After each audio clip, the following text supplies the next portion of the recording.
You really want to watch a review of the Cleveland show. You know that there are many other videos of mine or others that are much more worth your time, right? What are you doing now? I have to review the Cleveland show. Why? Well, that's what I want to know.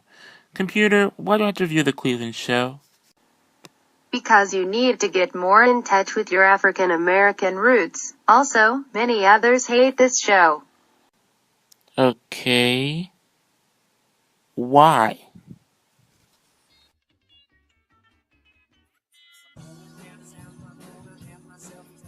Friendly faces everywhere. I'm a folks without temptation.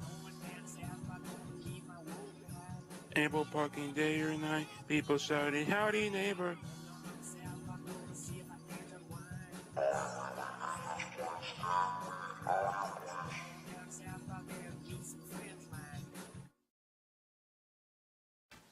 Are you people seriously really getting pissed off at this? This show is panned by critics and fans of Family Guy alike. The only question is, why? So I guess the only way to know is to find out by doing a review of the Cleveland show. And Cypher is going to review with me. Why? Because I need some help from my sanity here, okay? We're trying to get in a good show. Alright? Alright? So this review might be a little bit crazy, but we're going to review the plot, the characters, and the worst episodes from the show. First, let's start with the plot. The story is basically Cleveland Brown getting tired of living in Quahog and wants to move out with his son, Cleveland Jr. That's not Cleveland Jr. This is Cleveland Jr. Hey, look at me. I'm Pele. Ha! Go! I'm gonna be on a cereal box. Honeycomb big. Yeah.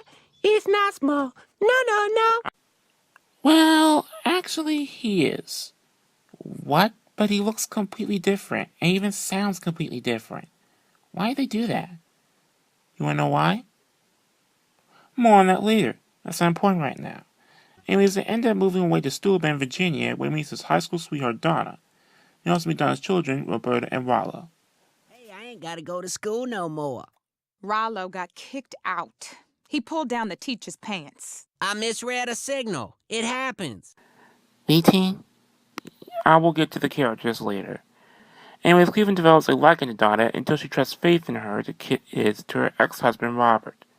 Feeling embarrassed, he immediately wants to leave and takes Cleveland Jr. with him, but he convinces him to go and get Donna back. And of course, he does, and they end up getting married. And that's basically it when it comes down to basic story. Alright, Cypher, you can discuss the characters now. Okay, so far the plot, while sweet, is kind of simplistic, and the personalities of the characters is where the problems begin. You see, even though American Dad is a similar concept to Family Guy, it has a much deeper story and more creative characters. American Dad is an independent show, not a Family Guy clone. Unfortunately, that's all this show is. Nearly every aspect of the Cleveland show is completely copied from Family Guy. Cleveland is Peter, Donna is Lois, Cleveland Jr. is Chris, Roberta is Meg, Rollo is Stewie, and even Tim the Bear is similar to Brian. It's basically the same thing as Family Guy, except just nowhere near as inventive. Time that you've given me, the memories are all in my mind. You once, twice, 3 times, blah, blah, blah, blah, blah.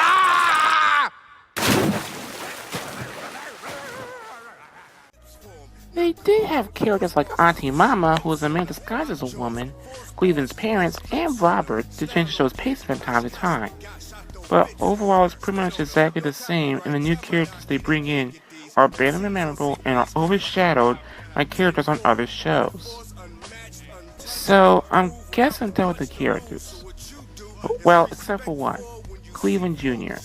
In the old episodes of Family Guy up until 2009, he was happy, had a ton of energy, and had a short attention span.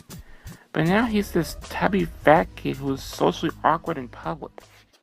My daddy, all the teachers, and my alarm clock. You can go to bed now, Larry. Wow.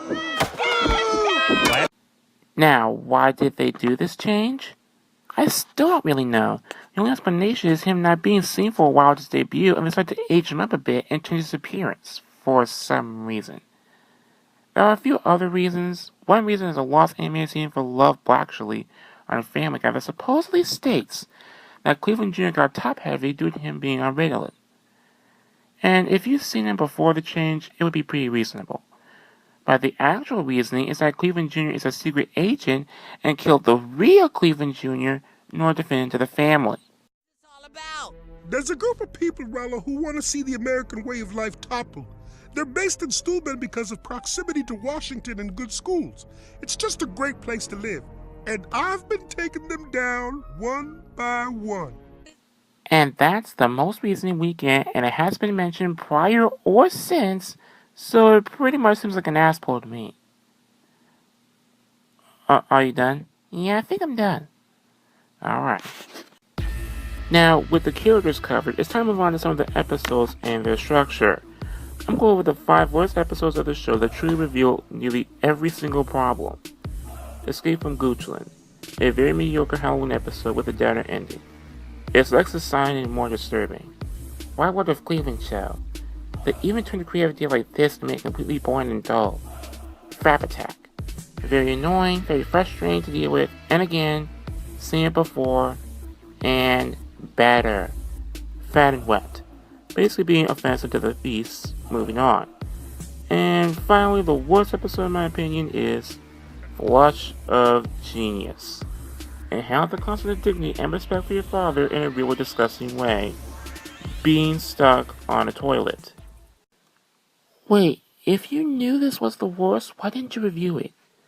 Because people didn't think one particular episode was bad. People thought the entire show's concept was bad to begin with.